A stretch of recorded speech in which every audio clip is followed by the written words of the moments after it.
What's going on, crypto people? Excuse me. It is the Crypto Siege with another day in the life and the crazy life that is the digital asset space. Good morning, good afternoon, and good evening, teaching every one of you. Happy, I think it's Monday. Happy Monday. What an exciting time to be an early adopter in this new asset class that's the digital asset space. Gary Gensler is just beyond. He has just lost it. He has lost it. The interesting thing about Gary, hashtag Gary Gensler is not your friend. The interesting thing, in my opinion, is the dude just does not care. Doesn't care what other people think. He's just focused on one thing, Secretary Treasury. That's the gig that he wants. That's what he's focused on, period, point blank, full stop. That is it. He doesn't care about you or I. He doesn't care about the U.S. capital markets. He only cares about the position that he seeks in, part of the White House. That's it. That's all he cares about. There is no other thing that he cares about. That's his goal. That's his objective. He doesn't care about protecting investors. He doesn't care about disclosures. He doesn't care. He, William Hinman, and Jay Clayton have sacrificed their country for profit and personal ambitions. We first must understand that. So when we can get the likes of Gary Gensler out, then, yeah, give us some disclosures. When we can get the likes of Elizabeth Warren out, yeah, then we can focus on disclosures. But until then, hashtag Gary Gensler is not your friend. We have to understand the truth of the matter is that he's trying to turn the digital asset space over to his TradFi buds. That is his goal. That is his mission. And if he can't get that done, he can slow down the digital asset space as a whole. So anyone who purports that he is our friend and that he is looking out for us and that he is somehow trying to protect something is mistaken. He is not. He's on his personal journey for his personal ambitions. He's already made his money. Now he's going after his political aspirations. That is the truth. That's the bottom line. That is the truth. And so we're going to cover this article, right? People up in arms about what he said about securities. We'll get into that. But, the pit bull himself, John Deaton, told us. He told us flat out when they filed that lawsuit against Ripple and XRP, Brad Garlinghouse, and Chris Larson, that was about trying to make every digital asset security. The asset's not a security. If you want to say something centralized, look to the foundations. Why are you messing around with the asset? Ethereum has a foundation. Bitcoin has a foundation. Ripple has a foundation. Look to the foundations. Why are you looking to the asset, which is just computer code? It's a reason for that. So you can make everything as humanly possible a security, in which his buds already got the licenses and already, backdoor deals, got their licenses and turn it over to them. That's ultimately what he is trying to do. So listen, guys, I'm going to cover some stuff here. This is certainly your XRP Ripple daily news in around 0 to 10 minutes, but without question, let me do this. Without question, that is the deal, right? This is your, the meat of this XRP thing. But I'm going to tell you right now, hashtag Gary Gensler just is not your friend, okay? Listen, the market is doing what the market does, okay? We're going to go over the numbers. I was looking at some stuff. The reason why I share Centrifuge with you guys and Undo Finance with you guys and TrueFi with you guys and Back Finance with you guys is because the market is going to real world assets. Let us not forget that. Tokenizing everything and put on the blockchain. That's where we're headed, right? And if you want to win in business and in life, you need to find out where everyone else is going and get there first, right? So we were the first to share those things with you guys and understand this is where we are going. Make no mistake about that. But we have to, put Gary Gensler in his overreach in place and all the other three-letter agencies out there. Got to put them in check if we're going to want to thrive and flourish as a new asset class for sure. And hopefully the U.S. will, take the lead on that. I'm not hopeful, but I'm not, I wouldn't bet on it, but I'm hopeful because the U.S. is just trying to protect that dollar at all costs to the detriment of its people. And by the way, I'm going to share a video with you guys. It's going to be really, really alarming about a dude who tried to get his own money out of a bank. that bank that they say is FDIC insured, and whenever you want your money, you can get your money up to 250,000. Those banks. We're gonna cover that fallacy as well. Real life story. All right, so guys, look, I just refreshed CoinGecko. I'm gonna go over the numbers here on CoinGecko. I love CoinGecko. It is the one. Screw coin market cap. Screw coin market cap. The third, the cryptocurrency market cap is at 1.14 trillion. Is up a little bit, up 2.2% in 24 hours. Bitcoin dominance is at 40.3%. It's not a great number if you're looking for an alt season. Just ask the blockchain backer. Bitcoin is trading at $23,834. Ethereum is trading at $1,662. XRP is trading at 37 cents. And so again, there's the market. It is doing what it does on the 7-day. You got a lot of reds and you got a few double-figure reds, but the market just is doing what it does. So here's this article everyone's sharing and everyone's talking about the madman that is Gary Gensler. Crypto lawyers flame Gensler over claims that all cryptos are securities. Crypto lawyers weighed in on Gary Gensler's crypto regulation claims, saying that the Securities and Exchange Commission has no legal standing to police the space. Yeah, we already know that. Ripple has been saying that from the beginning. It ain't about disclosures. It's not about disclosure. There's a foundation there. What are you doing about it? And for those who don't have those foundations, right, ask for disclosures. The problem is that the reality is that every single company and or firm that tries to do it the right way gets hammered. That's the bottom line. They get hammered. They're not welcomed for wanting to provide disclosures. They're not welcome for wanting to check all the boxes, cross all the T's and dot all the I's. They're not rewarded. They're harmed because of that. So it's not what they don't want disclosures. They want to harm the digital asset space and digital crypto firms. They don't want disclosures. They want to harm them. That's what they want.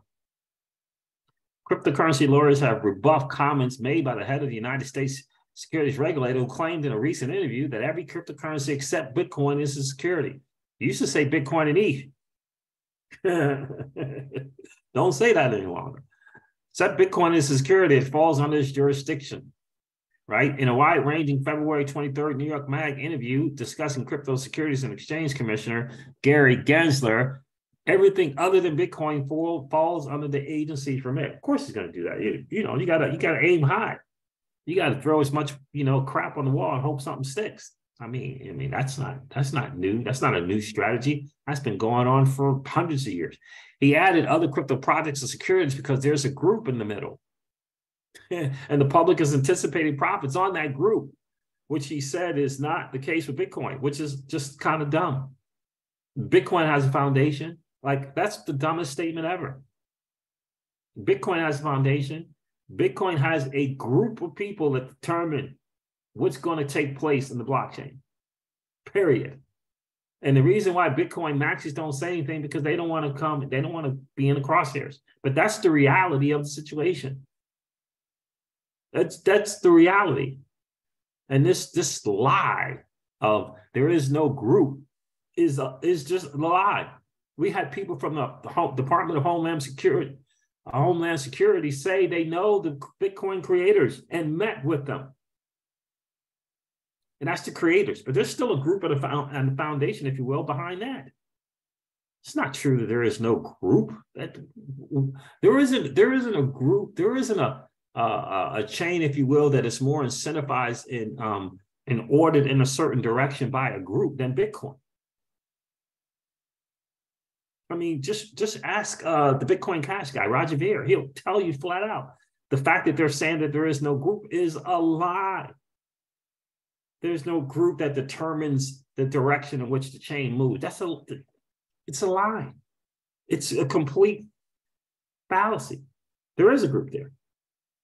Anyway, Alexander Greaves says, against the New York Mag, everything's secured except Bitcoin. Every company out there is in violation. Crypto is pointless, but blockchain is kind of neat. Hard to argue you're acting in good faith if admittedly trying to stamp out an entire industry. It's just so, I mean, Jake Travinski gets on here and says something. Yeah, you're only saying something now, Jake, because he's no longer adding Ethereum. It's the bottom line. When he was adding Ethereum here, Jake and Perry and Boring and all of them people, they weren't, they weren't saying anything. But the minute he's took out Ethereum on the exclusivity list, on the exclusive list, now they got something to say. Jared Gensler may have prejudged that every digital asset aside from Bitcoin is security, but his opinion is not the law. The SEC lacks authority to regulate any of them until and unless it proves this case in court. For each asset, every single one individually, one at a time, right? So the broad statements are just that idiotic statements. John Deaton said this, and I agree with him. He's been on it for a while. A year and a half ago, I did a video for Crypto Law US, and I said the allegations being made in the Ripple case regarding XRP could be applied to almost every altcoin, including ETH. ETH proponents scoffed and said, but the SEC said ETH isn't security. And that is always the problem, is you get the groups and they're not focused on the bigger picture. They can't see the forest for the trees. We said, and we screamed and we yelled from the rooftops that every single digital asset in the top 20 should have been running to the doors and banging on the doors at Ripple and saying, how can we help? How can we help? But they didn't do it. And the powers that be divided the space. It's a strategy that's been around for years. They divided the space, and the maxis and the maxi camps here, the maxi camps there, and the maxi camps here, and the maxi camps there, divided the space. And then they came in, the powers that be, the likes of the SEC and JP Morgan came in and just did work. Because they divided the space. That's the bottom line. It's the bottom line. Content creators divided the space, talking about nonsense that made no sense at all when it comes to technology. No, the technology is this, and the divided the space.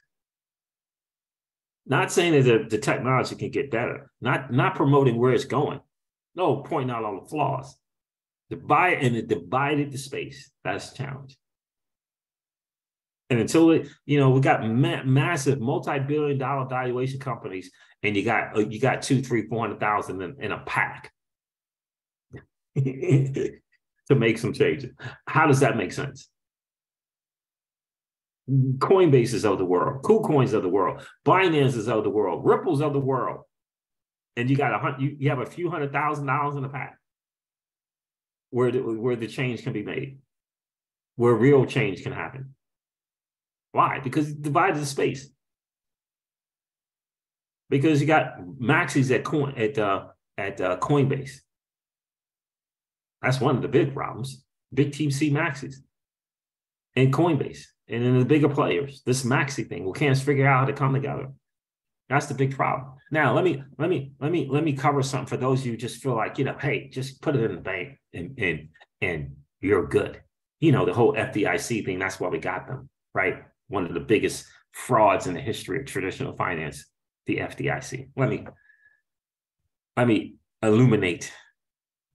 I'm not going to play this music because I don't know if it's like I get a little strike on me or not. I don't know how that's going to work. So the bank and said, hey, I'd like to pick up $250,000 because hold on. I'm trying not to play this because I think this music in here. So this dude went to a bank to get his money out, and apparently he's doing okay, right?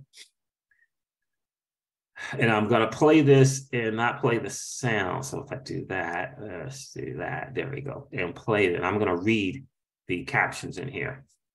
This is a true story. I shared the story with you guys before, right? Just hopefully this won't play. So I called my bank, and when I called them, I asked for $250,000. It's not much, as you guys can understand. It's not that much money. $250,000 is not much money. This is what he's saying. When I called the bank, I said, hey, I'd like to pick up $250,000 because I need it for my podcast. I want to show a little bit of money. They said to me, well, probably going to need for anything over 20,000. We're probably going to need to make an order. make an order, which will take about 4 weeks to arrive. Then we're going to give you an armed guard that's going to meet you and walk you to your car to make sure that you drive away with your money. So then I said, I just need $250,000, and it's not that much money. And the bank pretty much told me that it might not be a lot of money for you, but it's a lot of money. So I tell them, look, if you give me $250,000 in 4 weeks, it's fine. I'll wait. It took about 5 weeks, and that's why we delayed this podcast for me. And I only got $160,000. That's all they were able to scrap up. That's a bunch of BS. That have money in the bank that doesn't exist. And then I come to find out that only 3 to 5% of the money in the economy is physical money. The rest of it is digital money. And all the centralized banks, so going decentralized and into crypto and Bitcoin, that's something that brings the power back to the people, because we know in 1929, there was the Great Depression, and it looks like if they keep printing out money and the banks don't have money, anyone who does have money in the bank might just end up not being able to get this money. And obviously the guy is has an accent. It's not, I believe, not originally, his heritage is not from the States, but that is the reality of the situation. The dude asked for $250,000. He waited 5 weeks and he only got $160,000 of his own money. So can we please stop with this whole FDIC thing? Up to $50,000, $250,000. Can we like please stop with that? The digital asset space is our chance to win. It is the answer, without question. Let's forget about the FDIC. It doesn't exist. It's bankrupt. You're not getting your money. Let me say this again. You're not getting your money. Just not doing it. Figure out a way to get some crypto digital wallets that you can access and access it that way, because ultimately in the end, the bank thing is just a big fraud. And this is why it's important for us to have our own ability to choose our own form of money and the monetary policy that goes with it, because they've screwed it up and they're printing the dollar into absolute disaster. Absolute disaster. That's the reality of the situation, guys. You can go put your $1 million in the bank if you want.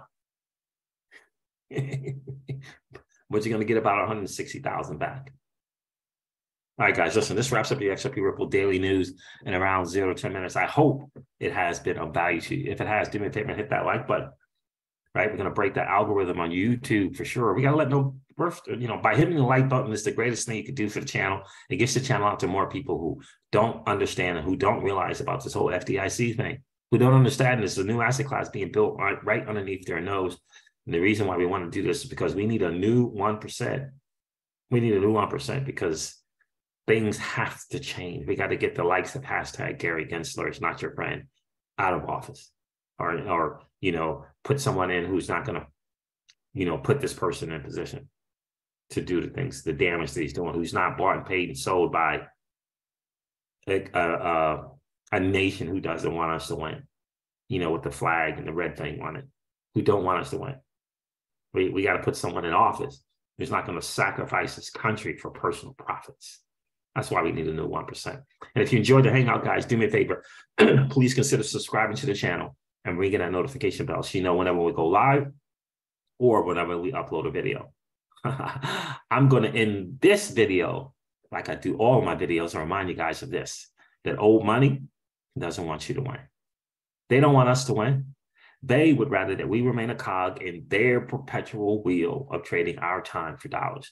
They don't want us to play in the same playground that they play in, where we allow our money to work for us. This is our chance to win, guys.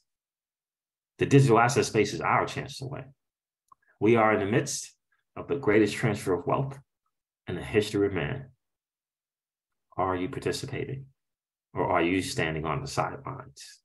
Here's what I do know, that the battle for you has already been fought, and the victory is yours. Go get it. I'll talk to you soon, guys. See ya. Bye.